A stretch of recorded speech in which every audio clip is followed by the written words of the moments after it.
उम्मुल मोमिनीन हज़रत सैयदा आयशा सिद्दीक़ा रज़ी अल्लाह ताला अन्हा आप कहती हैं कि एक दफ़ा रात के वक्त मेरी आँख खुली तो मैंने देखा कि नबी पाक सल्लल्लाहु ताला अलैहि वसल्लम मेरे पास बिस्तर पर मौजूद नहीं हैं। तो मैं उठकर आपको तलाश करती करती जन्नतुल बक़ी में चली गई और मैंने जन्नतुल बक़ी में जाकर देखा कि नबी पाक सल्लल्लाहु ताला अलैहि वसल्लम वहाँ बैठे जो है वो पढ़ रहे हैं और दुआ मांग रहे हैं। तो मैं जब पास गई तो नबी पाक सल्लल्लाहु ताला अलैहि वसल्लम ने फरमाया कि आयशा तुम्हें क्या लगा कि अल्लाह और उसका रसूल तुम्हारे ऊपर जुल्म कर रहे हैं कि मैं तुम्हें छोड़कर आ गया हूँ। तो हज़रत आयशा रज़ी अल्लाह तआला अन्हा कहती हैं अस्तग़फिरुल्लाह, हुज़ूर मेरे ज़हन में ख़्याल आया कि कहीं आप किसी और बीवी की तरफ तो नहीं चले गए।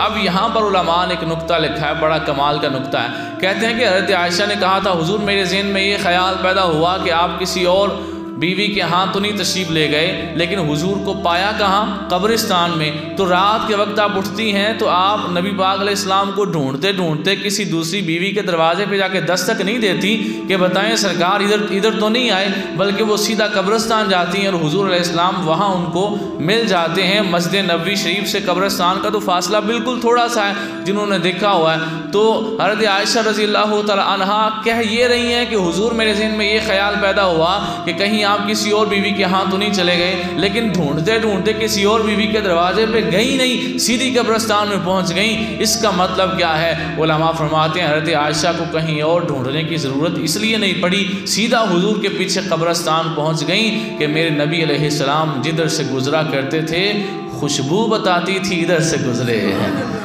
वो हुजूर की खुशबू को सूंघते सूंघते सीधी कब्रिस्तान पहुंच गई और वहां जाकर नबी पाक अलैहिस्सलाम को ढूंढ लिया, उन्हें पा लिया। तो पता चला जिधर से मेरे आका गुजरे वो खुल्द की गली हो जाए, जो मुस्कुरा दें तो अंधेरे में रोशनी हो जाए। लुआबे पाक पानी में अगर डाल दें हुजूर मेरे तो खारे पानी की हर मौज मद भरी हो जाए।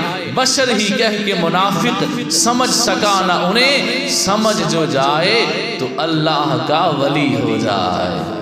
समझ जो जाए तो अल्लाह का वली हो जाए। तो बात पे वापस आते हैं, हुजूर की खुशबू से वो पहचान गई कि हुजूर इधर गए हैं। जाकर नबी पाक अलैहिस्सलाम से जब गुफ्तगू की बात की तो आप अलैहिस्सलाम ने फरमाया कि आयशा आज की रात अल्लाह ताला कबीला बनु कल्ब की बकरियों के बालों की तादाद से ज़्यादा लोगों को आज के दिन अल्लाह ताला बख्श देता है। कुछ लोग यूँ हदीस बयान करते हैं, वो कहते हैं कि सरकार में बनु कल्ब की बकरियों के बालों के बराबर अल्लाह ताला जो है वो गुनाहगारों को बख्श देता है। बराबर भी हो तो फिर भी बहुत ज़्यादा है, लेकिन ये मुस्नद अहमद बिन हम्बल से मैं हदीस पढ़ रहा हूँ। सरकार ने फरमाया बनु कल्ब की बकरियों के बालों से ज़्यादा अल्लाह ताला गुनाहगारों को, लोगों को आज की रात बख्श देता है। यानी कि बालों के बराबर भी नहीं बोला, बल्कि बालों से ज़्यादा। उन्हें भी नहीं आख्या, सरकार ने अल्लाह की रहमत को महदूद नहीं किया। अल्लाह की रहमत लामहदूद है। सरकार ने समझाने के लिए कहा था कि ये कबीला बनु कल्ब जिनके पास सबसे ज़्यादा बकरियां हैं, और फिर बकरियों से भी मुशाबत नहीं की, हमारा बकरियों के जो बाल हैं उनके बालों से ज़्यादा आज की रात अल्लाह लोगों को जहन्नुम से माफ़ी देकर जन्नत अता कर देता।